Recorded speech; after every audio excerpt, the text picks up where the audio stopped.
All right. Welcome everyone to the Cutting Into Cybersecurity live stream. Thank you so much for joining us this Tuesday, February 16th of 2021.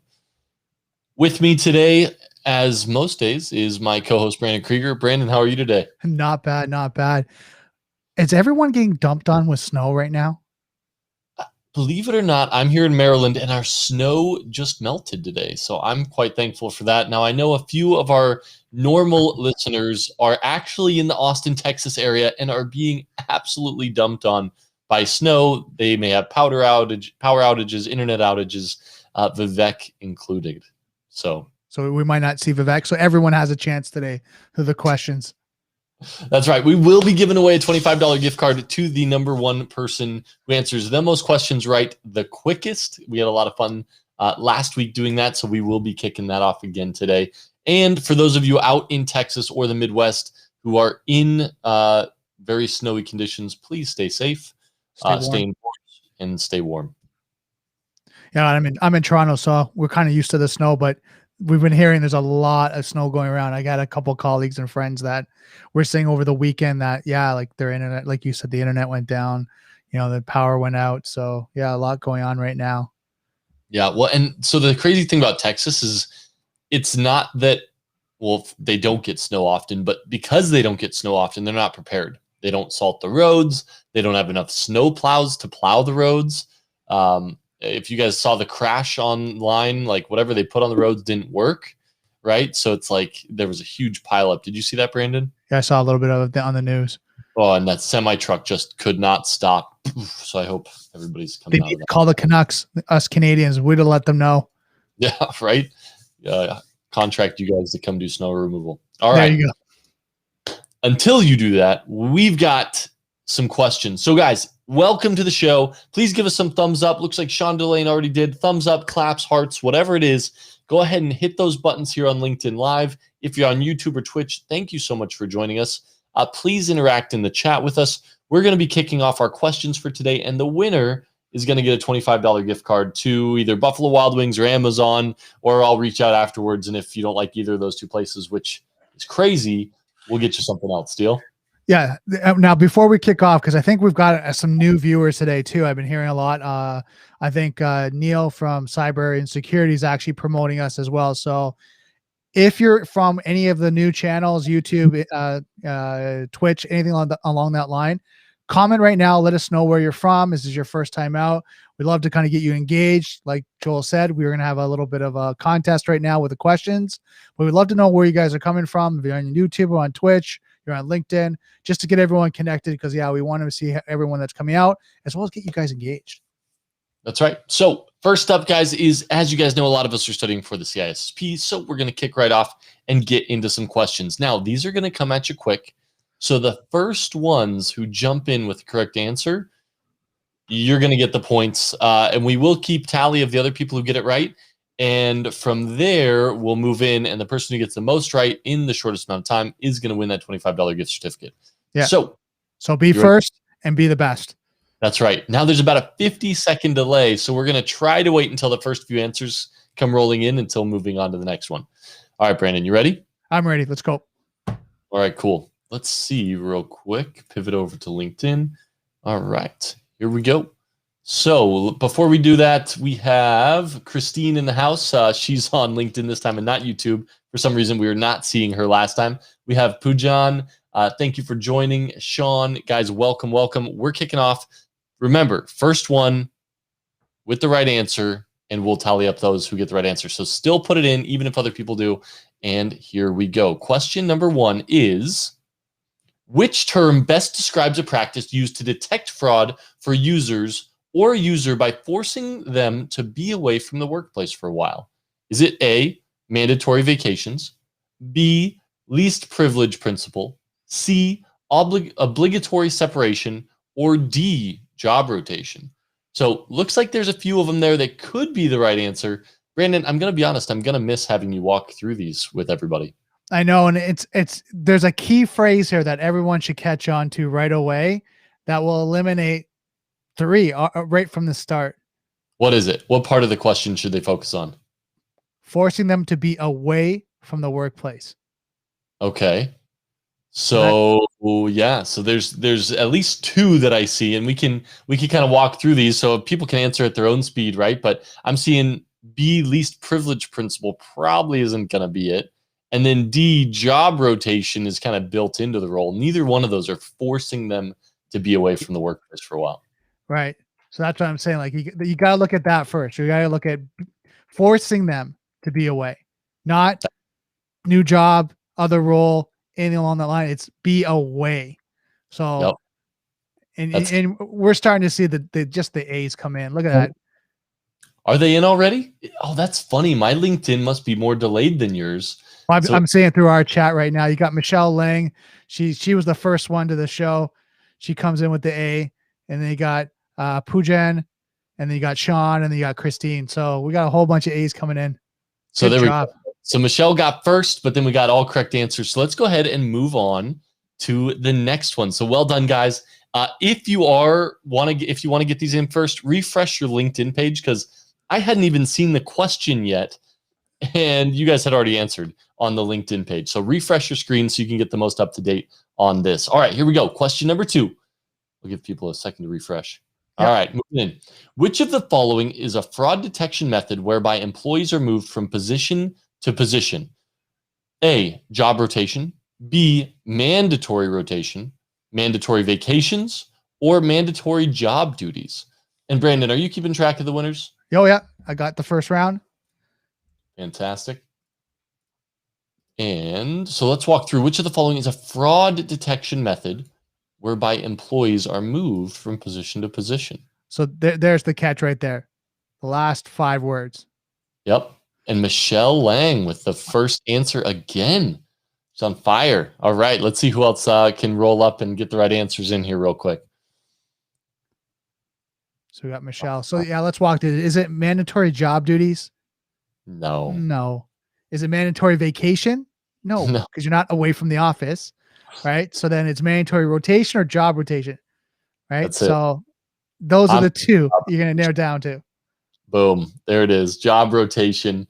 Looks like we got a couple A's and a B. So guys, remember, it's cool to get it wrong. Take a guess anyways. It is job rotation, right? So you're going to want to stick to those core, basically it's not going to be mandatory rotation. It's going to be straight job rotation, mandatory vacation, right? They're not going to mix that up because these are the actual terms in the book. All right. Well done. Looks like we got a couple A's, couple B's. I think Michelle is in first place still. Oh, Michelle's in first place with 2. All right. So she's the first. Pujan's got 2 as well. So it's neck and neck right now. There we go, right? So now it's about speed and accuracy for those two. All right. We're going to do 6 questions today. Here we go. Question number 3. The controls that usually require a human to evaluate the input from sensors or cameras to determine if a real threat exists are associated with, so remember, input from sensors or cameras, they're associated with preventative physical, detective technical, detective physical, or D, detective administrative. And we'll give you guys a second. So we are now on question. I'm going to go ahead and. Yeah, just give it a second to refresh. I'm going to break it up in the chat a little bit so you know what questions are for which. Okay. Cool. So everything below that is going to be for question 3. All right, here we go. Can we walk through a little bit? We'll walk through a little bit. So you got sensors of cameras and sensors or cameras. So is that a technical, physical, or administrative? So you know it's not administrative, right? It potentially is. What's that? It's not administrative. It's not administrative. It's not preventative because that'd be like a gate. Right. So it's either detective technical or detective physical. Now, what I do for work is detective technical, right? Because it's a software solution. But sensors and input are detective physical. There we go. So how do we do on the chat? Well, Pujan is actually the first one in. We got a B, we got a C, we got an A. And what is this one? This one's C. So it looks like Pujan takes the lead. Well done. Well done. Clap it up in LinkedIn for Pujan. Well done. Well done. Good job. Get you some claps going on there. All right. Well, guys, we're going to jump right into the next one real quick. We still have 3 more, and we are already at 7:40. So let's jump in. Question. Oh, looks like Peter Franklin got a C as well. He's late to the game. Let's see if he can catch up a bit. Question 104, controls such as job rotation, the sharing of responsibilities, and reviews of audit records are associated with preventative physical, detective technical, detective physical, and detective administrative. So this is a control such as job rotation, sharing of responsibilities, or reviewing audit records. So here we go. Let's go ahead and did you throw in question 4? Yeah. You did, I didn't send it to LinkedIn. No. Let me do it on LinkedIn real quick. Yep. Boom. All right, I'm excited. So let's walk through this real quick. So we're talking about controls such as job rotation, sharing of responsibilities. It's not preventative physical. It's not even detective technical. And it's not detective of anything physical because it's talking about job rotation and the sharing of responsibilities. So it has to be D, detective administrative. Let's see what those answers rolling in. Looks like Michelle was first to the answer, then Pujan's, but he's still in the lead right now. Well, so he's got the most answered right. She's got the most answered first. So how are we going to determine? I said first and right. And right. So what happens is we got Sean just chimed in right now as well. But Pujan's in the lead right now. With the most right. Because he answered number 3. Number 3. So I'm keeping score here, guys, for you. So just so you know. And Christine got it too. Well done, guys. I don't think anybody got that one wrong. Right now that you are like, okay, which was which, right? So you have physical, technical, administrative, and then detective or preventative. So let's go ahead and move on. Question 105. In terms of risk analysis and dealing with risk, which of the 4 common ways listed below seek to eliminate involvement with the risk of being evaluated? Let me go ahead and type in your question 5. I got that. I got it. There we go. All right. A, avoidance. B, acceptance. C, transference. Or D, mitigation. So in terms of risk analysis and dealing with risk, which of the 4 common ways listed below seek to eliminate involvement with risk being evaluated? Well, so if we're going to eliminate it, it can't be acceptance because that means you accept it. You can't transfer it. Well, transference doesn't mean you eliminate it. It means you're just passing the risk on to an insurance company. Right. Avoidance means you're trying to sidestep it, which means D, mitigation. Oh, no. Kidding. No. Avoidance is the correct answer. See, I got that one wrong. So avoidance is the elimination when you seek to eliminate involvement with the risk being evaluated. Brandon, would you have picked A? Yeah, because you're eliminating the involvement of it. So if they decide to terminate the activity that's introducing the risk, this is known as risk avoidance. So you're eliminating the involvement. Remember that. That's the key. Because you're like, I don't want to do it with anymore. Someone else's problem. I don't want to look at it, right? So you're eliminating the involvement. Risk. What's that? Mitigation is the reduction of risk. Avoidance is eliminating it completely. There it is. So who's got the right answer? Who do we have? So we got a C. Which one was this one? I said A, or I said D. So it's A, which means Pujan got A, Sean got A, Christine got A. I think that puts Pujan in the lead here currently. So well done. Claps all around, guys. That one got me. So hold on. Let's clarify this so you guys know. If a company decides to terminate the activity that is introducing the risk, that is known as risk avoidance. So if you're actually now not doing the actions towards mitigating, eliminating, you're just avoiding it, that's what we're looking at right now. So that's where it comes to avoidance. And that's what the question was, below seek to eliminate involvement. So you're not involved anymore. I'm not going to deal with it. You're going to avoid it. So that was the catch. Yep. It's all about taking your time and reading it and getting the right one. All right. Ready, guys? Last and final question. Here we go, Brandon. Will you put question 6 in the chat for us? Yep. Question 106. Of the multiple methods of handling risk, which we must undertake to carry out the business operations, which one involves using controls to reduce the risk? So of the multiple methods of handling risk, which we must undertake to carry out business operations, which one involves using controls to reduce risk?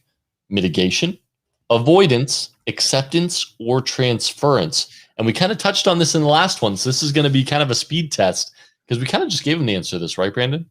They should have it. They should have it right now. And we should see a whole bunch of this letter coming up right now. And I'm not going to lie, I kind of like these questions because we haven't had any like them in the past that I remember.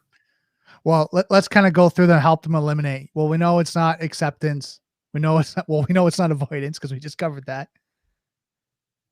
So it's got to be, and it's not transference, right? So it's got to be mitigation. Mitigation, because you are reducing the risk using some form of control. So who came up first? Looks like Poojan win today. All right, I got claps on both angles today. Let's go ahead and give it to him. There we go. Well done, well done. You've just won a $25 gift card to the place of your choice. Let me know if they got a Buffalo Wild Wings out there. If you prefer an Amazon or something else completely, congratulations, Poojan, on winning today's CISSP questionnaire. So, Brandon? That's awesome. Congratulations. So, yeah, so what do? Is DM Joel, let him know just your contact information, and then, yeah, he'll get that out to you. That's it. Or put it in the chat for what you want. I think everybody doesn't mind what you want for a gift card. Well, yep. You still have to email it out to him. I still gotta email it to you. So I'm gonna need your email address, and that should be all. It takes about 12 to 24 hours to get delivered. Yeah. All right. So today, guys, is about mobile device management and mitigating risk for mobile devices? It's assessing and mitigating vulnerabilities to mobile systems. Mm-hmm. Now, it's funny because this one's kind of near and dear to my heart as well. So when I got out of bank management, I went into mobile device pen testing and forensics. Kind of a niche, but it was something that my manager at the time, the guy who decided to give me a chance in cybersecurity, he didn't have anybody to kind of fill that gap. So I just became that guy. I put my head down and I learned. Now, fortunately for me, I'd been jailbreaking iPhones since I was a kid, right? It's something I've been passionate about. Been in the jailbreaking community for a while. And so I kind of love this stuff. Now, there's some business controls we got to talk about, but I got to talk a little bit more about forensics and jailbreaking and pen testing of mobile devices too. Wow. I mean, when in Rome, right, Brandon? Exactly. Cool. All right. And Poojan, perfectly, I will get you an Amazon gift card after this here shortly. It'll be e-delivered to you. So well done and congrats once again. And thank you guys all for participating. If you guys like the questionnaires and you guys want to keep doing $25 gift cards for the winners, will you guys give me some thumbs up or claps here in the chat? I want to see if this is something you guys enjoy and are having fun with. So, all right, Brandon, let's go ahead and get started. So as you guys know, smartphones and mobile devices, they're not going anywhere, right? And they present an ever-increasing security risk to our organizations, especially when we're talking about bring your own device, or if you have, or you're giving iPhones to your employees, right? I saw this one, was it a commercial?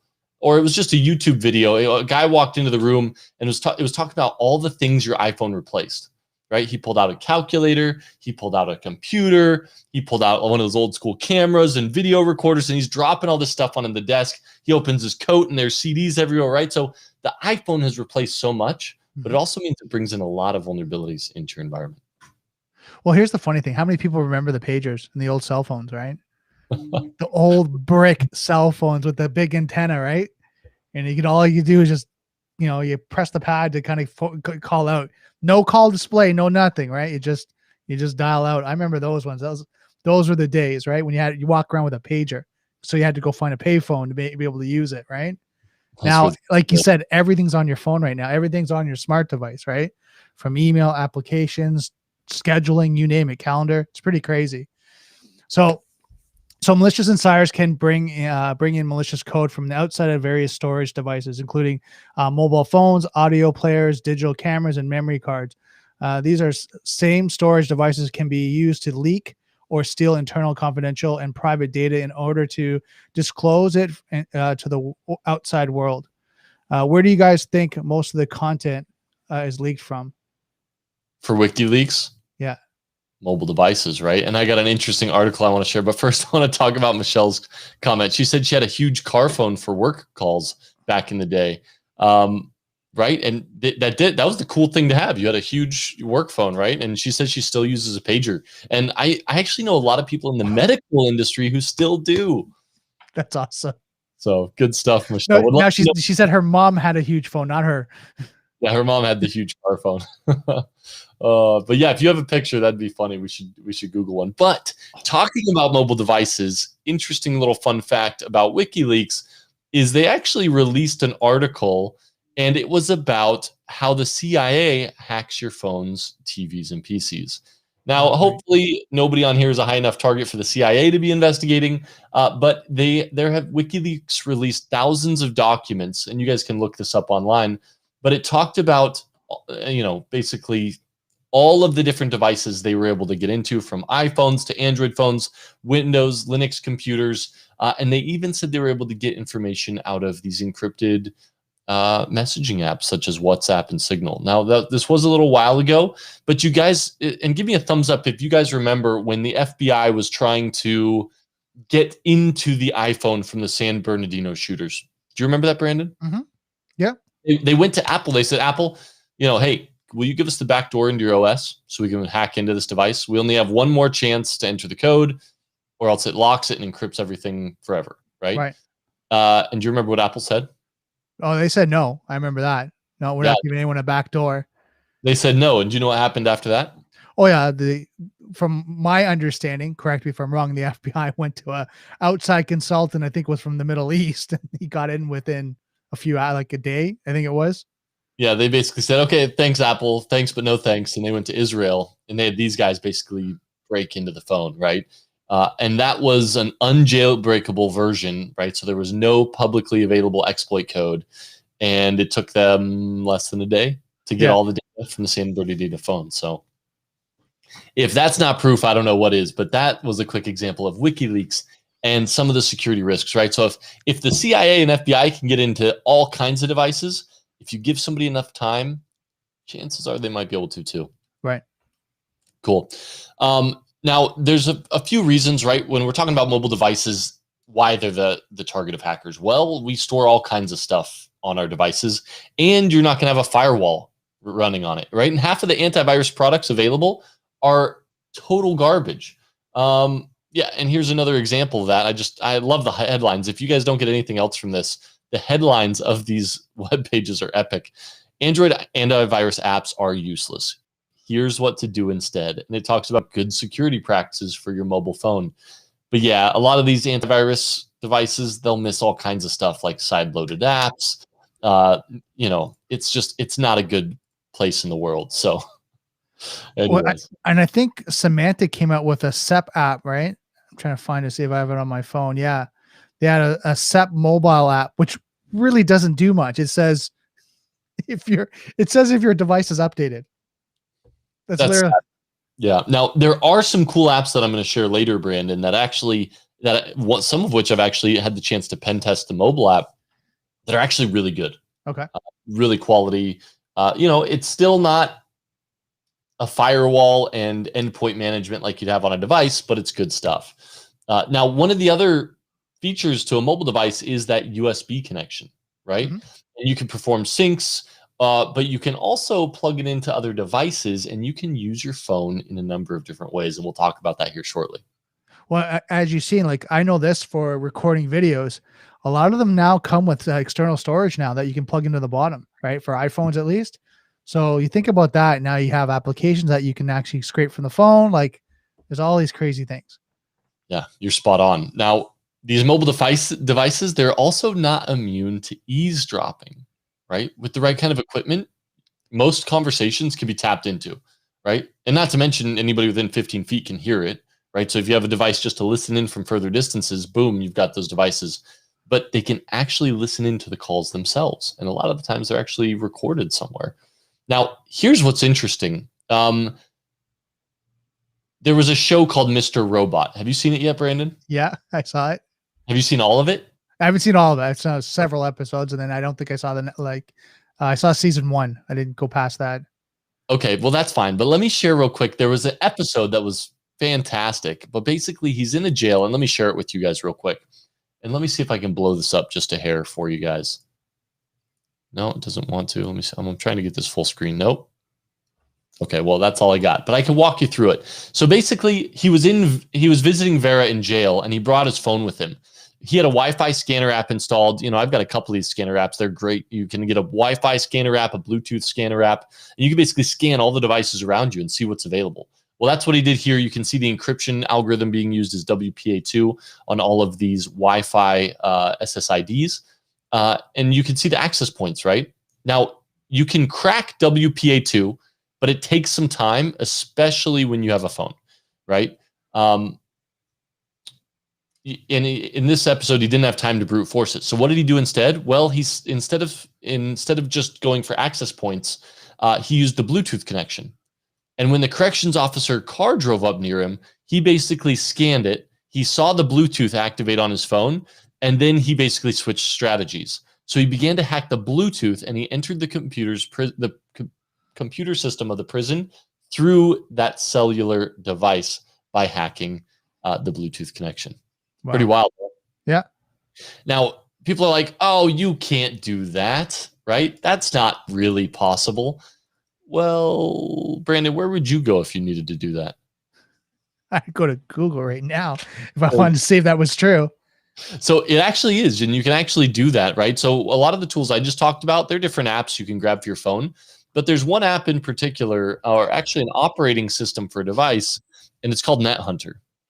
From Kali Linux, yeah. Yeah, what this is, it's basically Kali for your mobile phone. So all those scanners, all the brute forcers, all the tools you're used to on Kali, now you got it on tablet form, mini, or Nexus form. Drop it right on there, boom, ready to rock with all your favorite pen test tools. That's awesome. Pretty cool, right? So yeah, and I like Mr. Robot. Now there's some quirks, but they tried to keep it to what real tools could do. Now they did elaborate, and what is it called?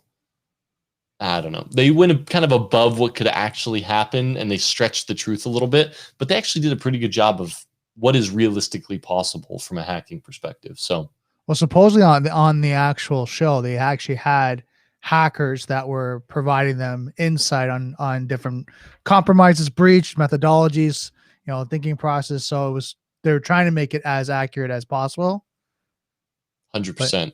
Yeah. But there were some points where you looked at it and you're like, oh, did that really happen? Could that really be possible? And sometimes it was like, yes, but this, and this would have had to be enabled for it to happen, right?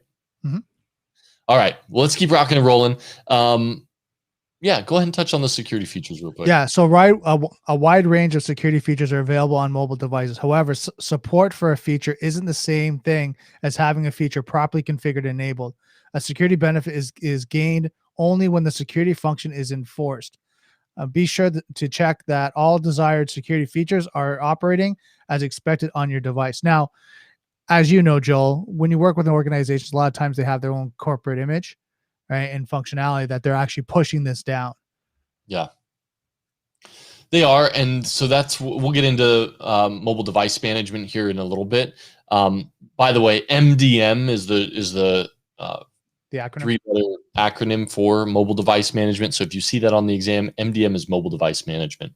Now we got to talk about Android and iOS just a little bit, right? And you guys know Android is being used on a wide range of devices. I mean, from televisions, I have what is that, Sony television? It's all Android.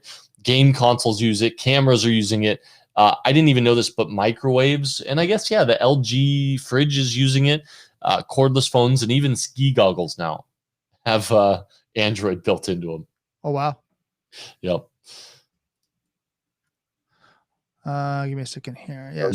So the use of Androids in phones and tabs allow for a wide range of user customization. You can install for both through Google Play Store app as well as apps from unknown external sources such as Amazon App Store. And many devices support the replacement of default versions of Android with a customized or altered version. However, when Android is used on other devices, it can be implemented as something closer to a static system. Yeah. Now, I've actually been recently dealing with a security team because they had Hadid mobile malware on devices in their environment. And basically it's, a device application was side-loaded onto their BYOD device. But you got to realize when we talk about BYOD here in a little bit, you have a device that's not being managed by you that gets dropped onto your network. and all of these communications are occurring, and it's enumerating devices around it on its local subnet, and it's like, this can be nasty stuff. Mhm. Now, one of the things that Android devices are notorious for, or you can root them very easily. You'd be like, root, what do you, well, root is root level access. It's exactly what it sounds like. And the equivalent to that on iOS is called jailbreaking. Right. Now, there are some differences, but basically when you get root on an Android device, you can do anything on it that it's capable of. You can change any feature set. You basically have root permissions for your operating system. Yeah, which is Now, pretty crazy because then you breach some of the security as we're all talking about, and then some of the security features are mhm. disabled, or even just, as we know, third-party applications now you can install that haven't been verified, and now could have bugs, malware, and injected to it because you want that feature, want that application, but it hasn't been verified. Yep, you're spot on, right? And so once you're root, if you're installing anything as root, it doesn't have to, right? You don't have to verify. You can approve, basically approve that security, or what is it, the security pop up. And as soon as you approve it, if you're root, it's installed and it has the root permissions too, right? So it can be nasty stuff. So what do you guys think of this so far? Is this something that's a concern for you guys, for the smart devices? And something that we're going to bring up, I'm sure we'll talk about later, is smart tablets too, right? Yeah, I mean, they're all mobile devices, right? And they have Android on them. So it's, I even see a lot of sales guys have these tablets, right? They're walking around with their tablets, they're doing demos on their tablets, and it's running Android, right? So it's, there you go. You're running Right. iOS, right? Well, you think about like a lot of sales guys and guys that are just doing basic stuff, email, presentations, all that. You don't need a big laptop. You just need a connection, right? An HDMI connection to a screen. Well, now we're doing a lot of stuff through Zoom, but when you're doing like presentations, you just need an HDMI connector, right? And you'll be able to do a full presentation to a boardroom, be able to get all your your emails, run your CRM, whatever that may be. So a lot of times when you're just kind of going, office to office and doing your day-to-day stuff, you can do it off a tablet. Yeah, you're spot on. Now, let's go ahead and jump in, and you can do it from your tablet, but now you have to think about device security. Mhm. And I want to talk Android real quick because I actually had to do a pen test of this company a while ago, and it was cool because I got a pen test there. It was actually an application I was pen testing, not the physical hardware device, but it was BlackBerry. And I got a pen test BlackBerry, and it was really cool because they had their own app store at the time, and I believe they've gone to Google Play now. Don't quote me on that, but they build their smartphones with security in mind first. Right. So after doing this pen test, I believe that, right? And they literally do. They start with security built in. Now it's running on Android, but they are able to basically OS security up, right? They focus on the protection of your data. They focus on full drive encryption. They focus on VPN built-in capabilities to the OS, right? I mean, it's a really impressive platform. Now, a lot of people aren't using BlackBerry, as you may have found. From going to the phone store, you don't see BlackBerries on the shelf anymore, but they No. still have devices, and they're still available today with a security focus in mind. So there you go. Hold on. Over to the comments real quick. Yep. Real quick, Michelle said yes and no. My theory is to not be the lowest hanging fruit. That is a great frame of mind to have, Michelle. And then real quick, Peter said, the best hack I ever saw was a hijack of a wireless HDMI to the projector. Yeah, and so you guys may not know this, but HDMI, you can have a wireless HDMI connection. You basically can put one in your monitor, put one in your device, and boom, wireless HDMI. And yeah, you can sniff those communications and man in the middle of them. So Peter, you'll have to give us more context around that. What did they throw up on the projector? Maybe you can't tell, but I'd love to hear it. I also like to know, like, is that plain text? Is that why you can hack it? Is it just being able to sniff because it's not encrypted? That's a good question, and I actually don't know. So yeah, Peter, let us know what if you have any details surrounding that. I'll have to do my research into that after this, Brandon. So that's one question I've always had about IoT devices, is that the transfer of data from the receiver to the transmitter, a lot of times is in plain text. It's not encrypted. hmm Yeah, you're spot on. Now, when we're talking about VoIP, though, are you familiar with VoIP? Yeah. So VoIP is voice over IP, right? And when you're using voice over IP, you get encryption, right? And when you get encryption, that means that your voice conversation is encrypted and eavesdropping becomes worthless, right? Unless you can successfully man in the middle, which is difficult, and recreate it, still, it's going to be indecipherable. Now, there are vulnerabilities on the devices like the phones you use, and if you or the computer you use, right? So if you can access the microphone on the device, you can still eavesdrop into those conversations. So now, what's the concern with quantum computers now? I'm hearing a lot of conversation. Now, I ask you guys too, if you guys are hearing this too, there's a lot of talk now, and I know University of Western, I think it is, I think it is University of Western right now is getting a quantum computer right now to test quantum encryption.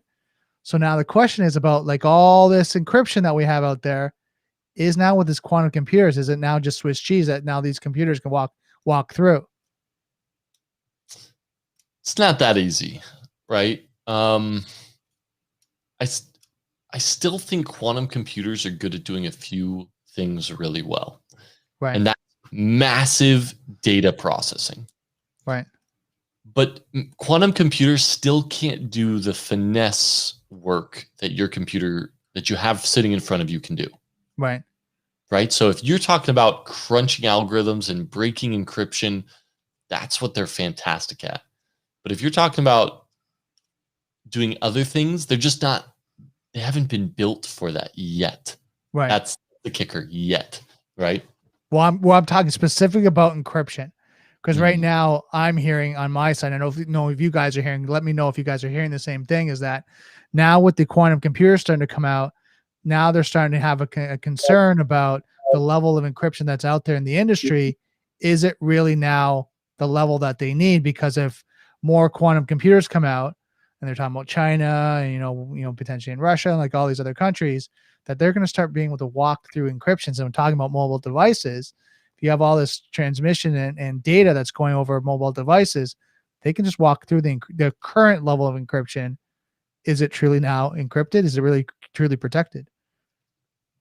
So I just pulled up a brand new article that was from last month. Can I show it to you real quick? Sure. What do you think of this?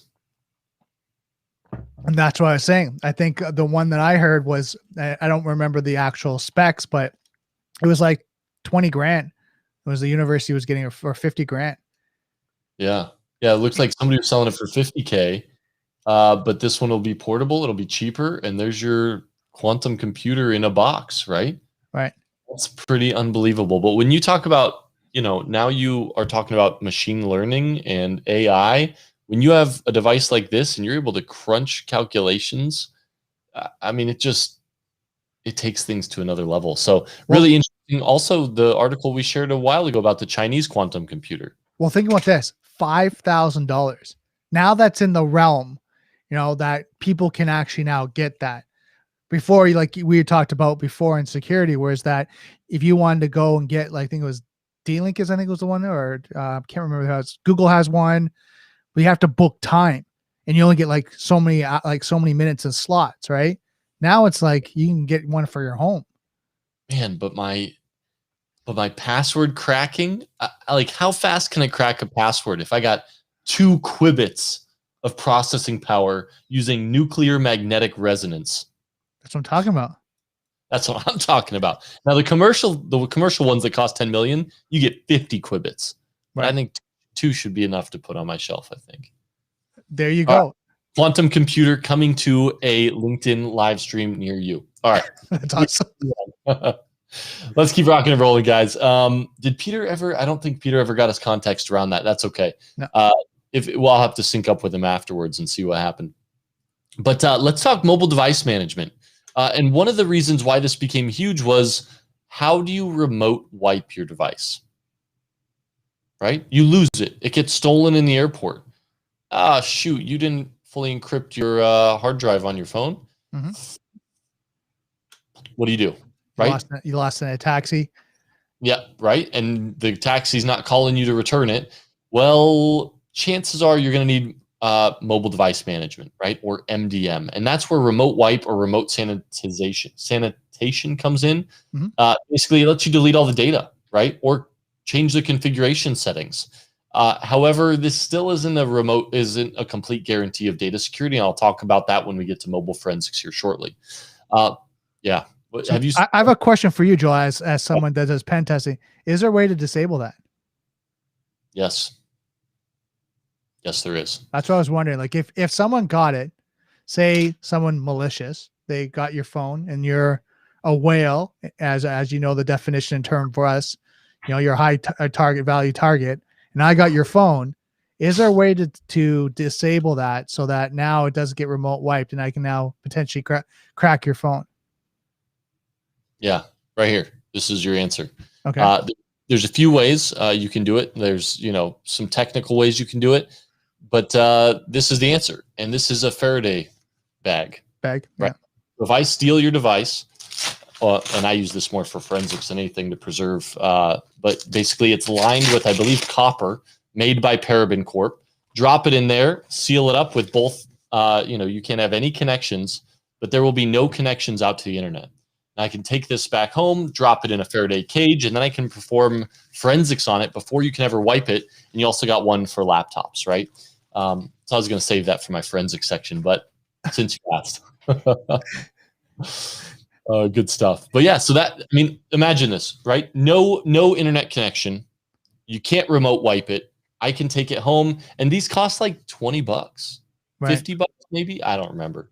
But yeah, as long as you can prevent that, you can basically download an image, jailbreak the phone, whatever you need to do, and you can recover that data. Now, if you are able to delete it, still that doesn't mean we can't pull data off it.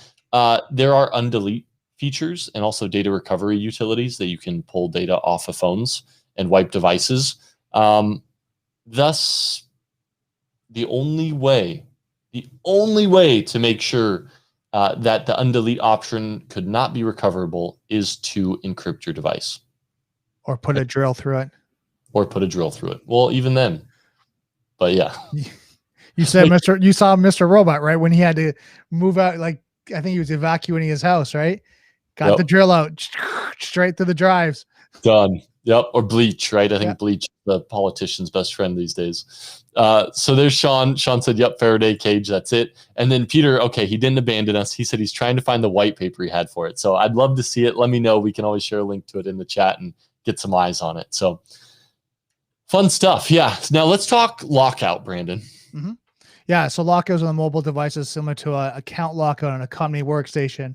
When a user fails to provide their credentials after repeated attempts, the account or device is disabled, locked out for a period of time or until administrative clears the locked out flag. Yeah. Now, I kind of, this is all wrapped into mobile device management, right? So all these next things all are included in mobile device management. So you have lockout, screen locks, GPS, application controls, all this stuff we're going to talk about can all be rolled up into mobile device management.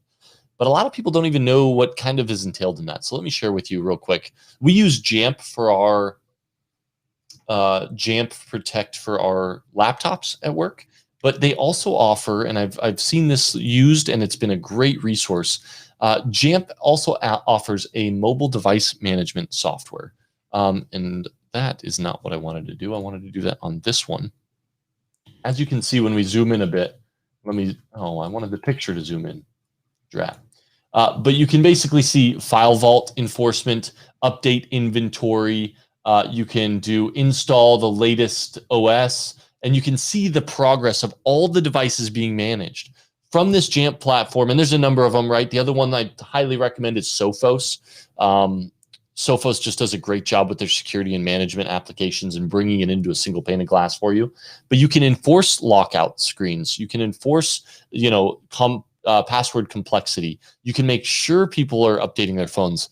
Like I'm abysmal at it because I intentionally don't update any of my phones because I want the oldest OS version possible. Well, with mobile device management, you can make sure you don't have a loony like me using your corporate device on an old ass OS. Right. Excuse my language, but I hope you guys get the drift. Yes, we do. Okay, cool. Now let's talk about screen locks, right? So everybody's got a screen lock or a PIN code, and if you have a 4-digit PIN code, good Lord, use 6 digits at least. But when we're talking about screen locks, like you have your own secret pattern that zigs and zags, and it's unbreakable, right? What do you use, Brandon? For screen locks? Yeah. Right now I just use Apple, so it's pretty straightforward. Times out, right? Use face lock and then the combo? No, it just times out for me. I have an old iPhone. No, but when you screen lock it, how do you unlock your phone? Is it PIN code? Just the PIN code. Okay, cool. But Android, have you seen the Android ones where you can swipe the bubbles? Yeah. Check this out. How hard do you think it is to bypass those? I'm gonna find out.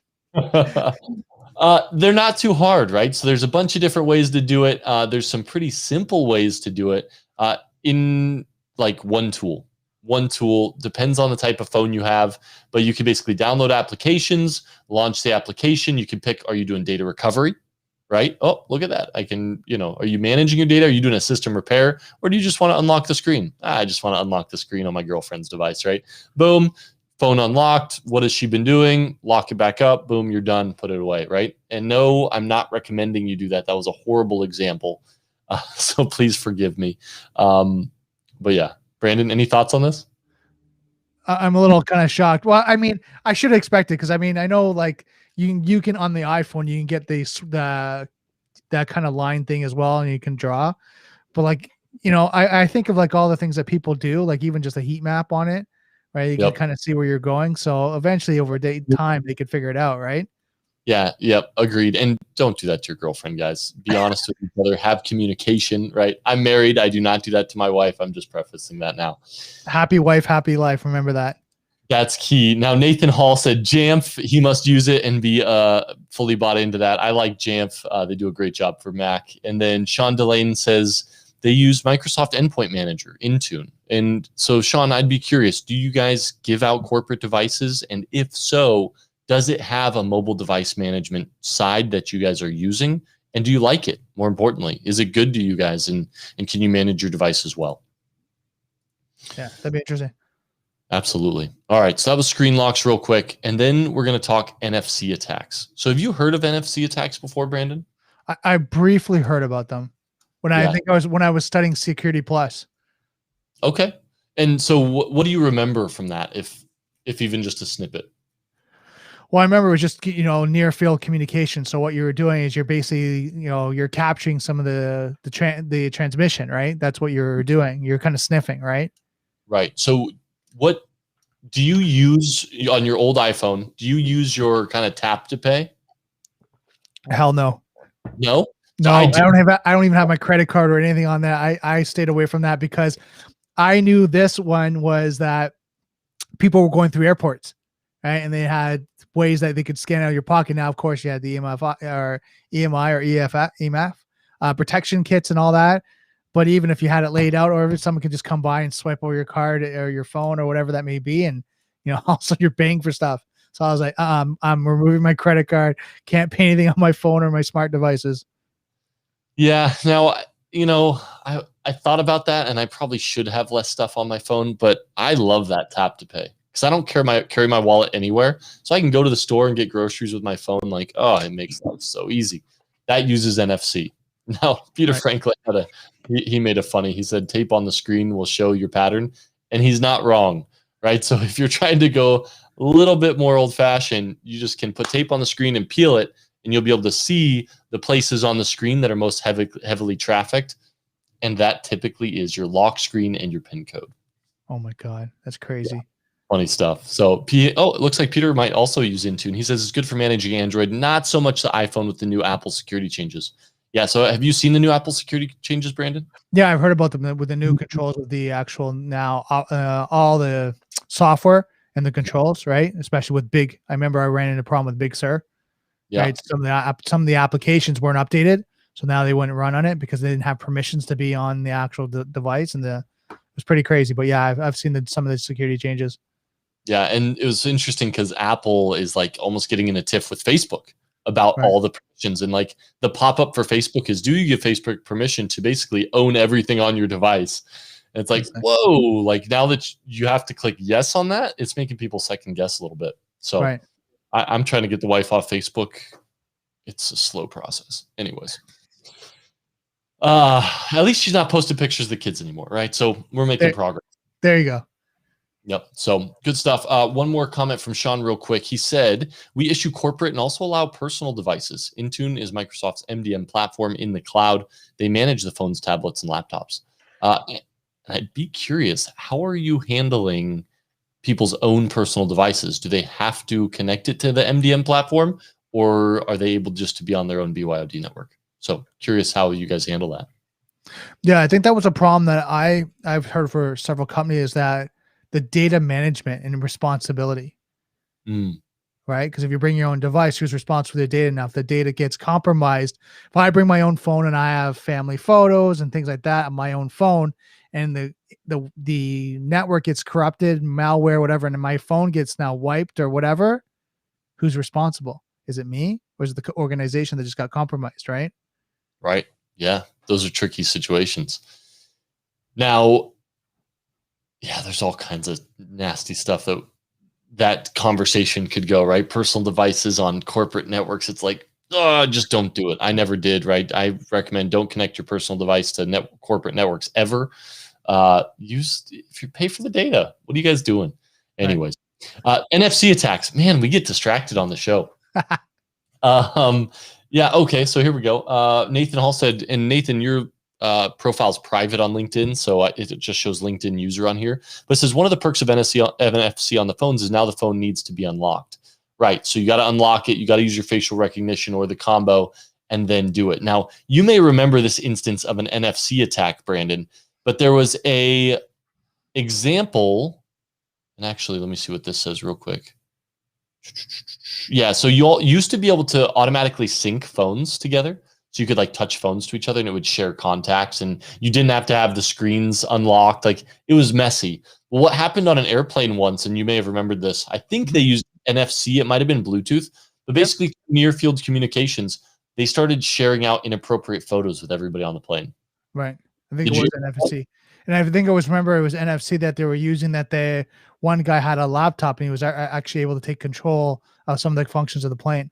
Yeah. Yeah. And those are near field communications, right? So they have been restricted since, now that people realize how much power and control they gave them. So yeah, it's interesting stuff. So Sean said in response to our question, yep, they have to be managed if they want to use it, which is the right direction to go. There's so much on people's personal phones I wouldn't want insight into. I'm going to leave it there. Okay.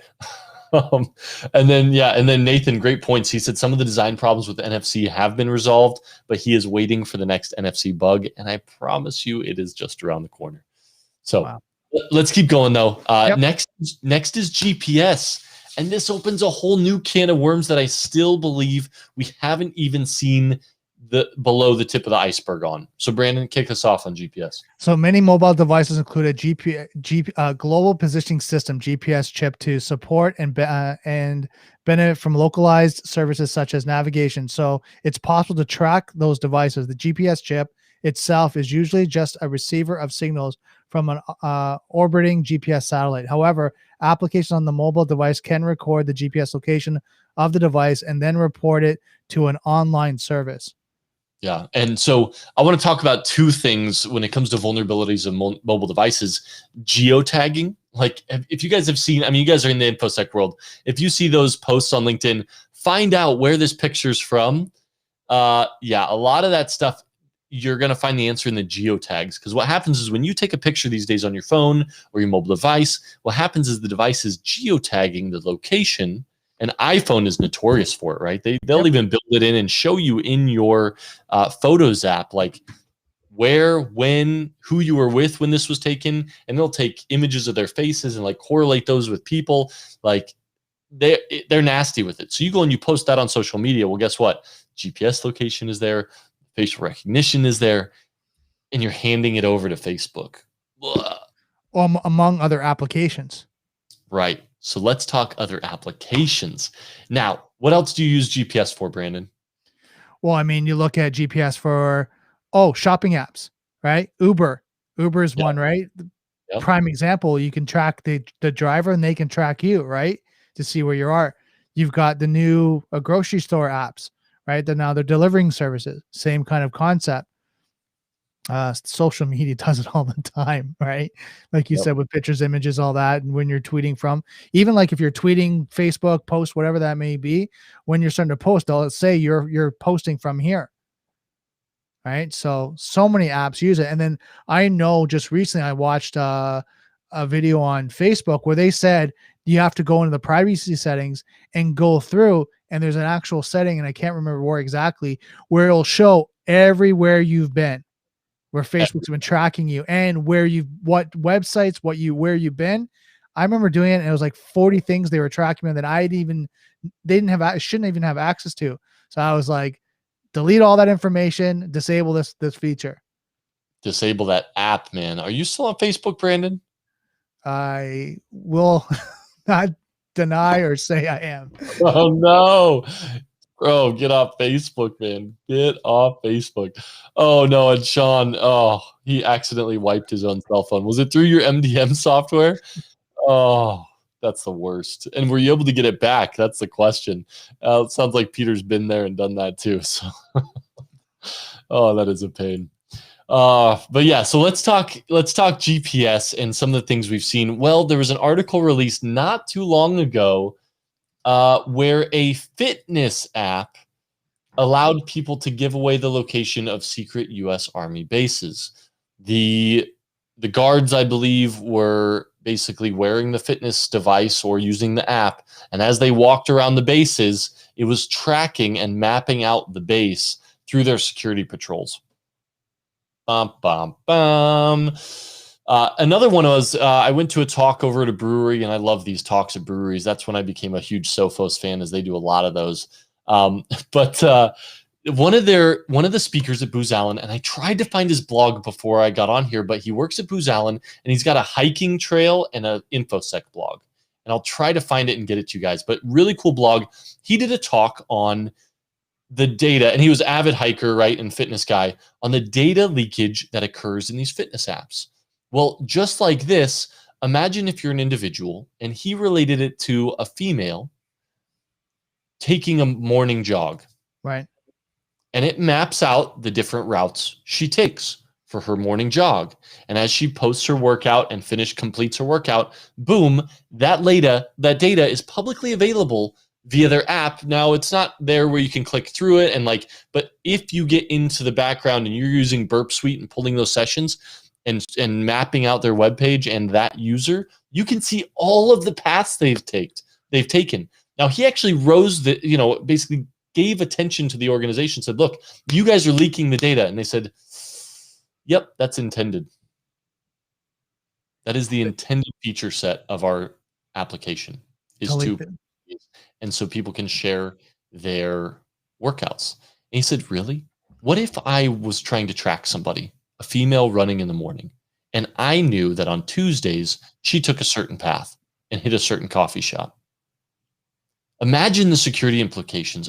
Imagine the personal security implications of just using your fitness app. Scary stuff. GPS on your mobile device. No difference from your mobile phone, right? It's always on. So I'm going to call that app out. I think it was Fitbit, the one there, that fitness app they're talking about. I think it was the one that was able to give the whole scanning of the military, because with Fitbit, and I remember this, and that's why I got rid of mine, it was also through the phone. If you didn't have it, you didn't have the Fitbit on, it was actually the application was tracking you on the iPhone. So I went back one day to look at the app, and I was like, how does it know that I'm walking in this area? Sure enough, I went through and it's tracking me. Mm-hmm. Yeah. And some interesting stuff. So it sounds like Peter had an actual personal experience where he had a female friend get attacked that way. So yeah, I know Fitbit corrected it. I don't know if this app that I'm talking about corrected it yet. I'll have to circle back up. This was like a year and a half, maybe 2 years ago, I saw that presentation. So yeah, Sean said, okay, he wiped his device. It was through his mobile device management software, but he had a backup. So good stuff. And then we actually had Christopher Frazier. Oh, great question. He's over on YouTube. Chris, thanks so much for joining us on YouTube. He says, good evening. What is your option on the new work from home, and how is that impacting personal devices? That's a loaded question. That is a loaded question, but the cool part is we have Sean and Peter. Peter has a CISSP, and Sean is working towards it and has been for a number of years. I would love to see how you guys answer that question. For us personally, we've always been a BYOD enterprise where we haven't used mobile device management. Right before the pandemic, we were working on doing a GPS tracking system for people traveling abroad. So you only activate it when you begin traveling abroad so that our security team could tell you were safe. And if you weren't, we could track location. Right. So I'm going to talk on my point. So this is how this is affecting the work from home from what I'm seeing is you might have people in your environment that are part of the MDM, but they're on a home network that the other users are not. So you have a husband, a wife that might be on their own corporation MDM, hopefully knock on wood, or they might be solo entrepreneurs, right? And have their own devices and smart devices on that network, right? And all that network potentially is not as secure as your corporate network that you have at work. So yeah, the MDM might be securing that smart device, but me and Joel might be working from home and I might be just self-employed. His might be on an MDM, mine not. And we're on the same network. Mine gets malware, his potentially can get affected, right? And his can actually be compromised. So the big challenge right now, and something that we've been talking about through the clients I work with, is now they have to think about each remote person now is their own separate office. So how are they going to secure that office space? Right? And now that conversation now is expanded to like companies have like 100, 200 new offices, not just one person working from home, but that whole office now needs to be secure and all the employees in that office. So it's pretty crazy when you start to look at it that way, because now you have to look at the security of the whole, location, not just the one individual. So kind of changes the thinking of now remote workers. Yeah. And then Sean brought up a great point, or kids working and schooling from home. Like this has been always my worst nightmare. And I have young kids, so I haven't had to deal with it yet. But what happens when you give your kid a phone and they click on every link and they'll sideload apps and like, oh, bringing that onto my network, don't you dare. You know what I'm saying? So yeah, I can only imagine for those of you who have kids at home who are on devices, and actively using mobile devices at home, it's got to be not fun. So, please do your due diligence. Keep eyes on the phone. It was interesting. So Paraben Corp, the same company that makes these Faraday cages, the CEO, she had kids going through high school. So she actually developed software for Apple devices that she could have MDM permissions on it. Well, because of their new security updates, they basically blackballed and blacklisted her application because it was essentially a rootkit that would give her full access to all permissions on the device. Needless to say, they went Android. Yeah, there you go. Yeah. So, cool. So Christopher says he's trying to get into the industry. Welcome, Chris. Now, while we're studying for CISSP, a lot of this stuff is just generally security related, right? Last week, we went over web application vulnerabilities and mitigation. This week is mobile devices, and we're really working through the CISSP content. But hey, it's a great place to start to get a really wide breadth of knowledge in the cyber field. So welcome. We also do, just a heads up, at 7:30 when we kick off. I know it's already been an hour. I can't believe it. But we're doing $25 gift card giveaways for the people who answer the questions the quickest and get the right answers. So feel free to join us and test your skills. Check out the YouTube channel as well, because what happens, you can go back through the previous videos and start to catch up as well and just review all the information, especially if you're trying to get into the cybersecurity field, depending on which area you're trying to get. We're covering a lot of information, so at least it'll help you to review and hear the conversation, so that will help your learning curve and the ability, and hopefully, knock on wood, in the next 90 days, 6 months, you're able to get in the field. Yep, absolutely. Now, Peter threw out some great advice. He said, treat your home the way you handle a corporate security. Don't take the defaults on the router. Learn how to enable the security features, and don't mix devices if possible. And I would take it a step further, and I would say trash your default router and get a security gateway or something a step up. Couple $100, and it gives you a ton more security And if you're getting into cybersecurity, like somebody like Chris, it gives you the chance to play with the security features and learn how to do a little bit of network security on your own home network. All right, Brandon, we got 5 more minutes to put a button on this thing. So we're going to rip through a few of these really quick. Ready? Let's do it. Let's do it. Inventory control. These MDMs are great at it, right? Yep. Intune, Sophos, it's going to help track your mobile devices. It's going to make sure that you can disable certain features and track that. But you can also typically, if it's the Windows Intune, I believe you can integrate that asset tracking with your other devices as well. Now, Asset inventory to control, yep, even actually patch management, things like that. 100%. Now, you talked a lot about removable storage. I know for us, corporate policy is 0 removable storage is allowed to be used. Unfortunately, you can't control the physical. Somebody could plug it into their device. We disable it on all of our devices and Macs, but we'll at least be alerted of it. Smartphones? Not on smartphones, right? So, and that's the hard part is you got a SIM. Did you know on your SIM card, a lot of there's still data? Mm-hmm. Yep. Who you send SMS messages to, the numbers you call. So that's hard because that is technically a form of removable storage that you can't really control very well, right? But there are other forms of removable storage. You mentioned some for the phones that you've seen. Well, what happens when I shoot video, when I was doing it, I was looking at extra storage because I think I have I think I have a terabyte or 10 gigabytes on my phone, maybe 10 gigabytes. So I was looking for more space and I saw that they actually had the Thunderbolt drives where you can plug it in, and then it'd be another 10 gigabytes. Yeah, no, you're spot on, and they even sell them like they're little data sticks. And I got my mobile forensics toolkit here, but you get little data sticks, right? Yep. Literally little things that you just plug into your phone. Boom, got data on the run, and that kind of brings us to application security, where we're talking about key management, right? Key management's a huge concern. We talked about the TPMs or the trusted platform modules, but these are rarely available on the phones and tablets, right? Which is hard. Now, they're getting there with the new chipsets they're building, but still, most mobile devices are relying on local, poor random number producing mechanisms. And we see that in a lot of apps still to date. It's sad. Now, talking about apps, house cleaning around the board. You guys already know this. Delete or remove or disable any apps or any features that you're not using. Yep, spot on. And then we talked about encryption a bit, right? Apple's really doing a great job on it, but with quantum coming, it may be an issue. Application whitelisting is huge, huge, huge. If you have a blacklist, that's great, but you should really be whitelisting only the applications that are approved for use, right? So blacklist Facebook, blacklist TikTok. Sorry, some personal bias is coming out. I just see you pick on Facebook first, right? I have to. It's bad. But then also whitelist, right? Whitelist the things they can use, because guys, they are getting really good at impersonating valid applications. But APK won't have the same name. So whitelist, whitelist, whitelist. Right. And then we talked about the BYOD concerns, right? Personally owned versus corporate owned. And then will you talk about these real quick, Brandon? The COPE, CYOD, and VDI?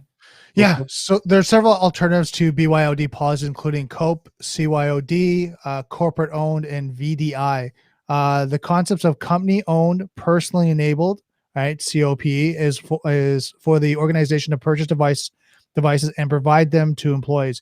Each user is then enabled to customize the device and use it for both work activities and personal activities. COPE allows the organization to select exactly what devices are to be allowed on the organization network, specifically only those devices that can be configured into compliance with the security policies. Yeah, spot on. And that's where CYOD comes in. It's choose your own device. So your organization could provide you a list of devices which you can go out and buy and are corporately approved. I think this had a lot more to do when everybody was in the office, but we may see it come back up. But basically, sometimes you may have to go buy your own and use that device, or they may purchase it for you, right? So it's a COPE variant. Right. And then you got a corporate owned mobile strategy is when the company purchases the mobile device that you can support security compliance with the security policy. These devices are to be used exclusively for company purposes, and users should not perform any personal tasks on the device. This often requires workers to carry a second device for personal use. Yep, spot on. And then of course you have VDI, which is the virtual, or VMI. Sorry, I'm thinking of VDI for virtual desktop infrastructure, but this is VMI, virtual mobile infrastructure, right? So this is up and coming in the cloud where the OS of the mobile device is virtualized on a central server. And I use virtualization for mobile devices for pen testing and testing, right? Things like Genymotion. There's all different kinds now, but that was really, you can spin up virtual mobile devices. And VMI is now a thing, right? Where you can basically virtualize mobile devices and you can perform security measures in the cloud. Right. So really cool. Now you got to be able to understand the benefits, restrictions, and consequences of using mobile devices at work. And that's kind of why we brought this session to you here today. Now, there is a lot of other stuff that we kind of touched on: data ownership, being able to remote wipe, but also microsegmentation of where you store the data, right? There is a capability to say business data here, personal data here.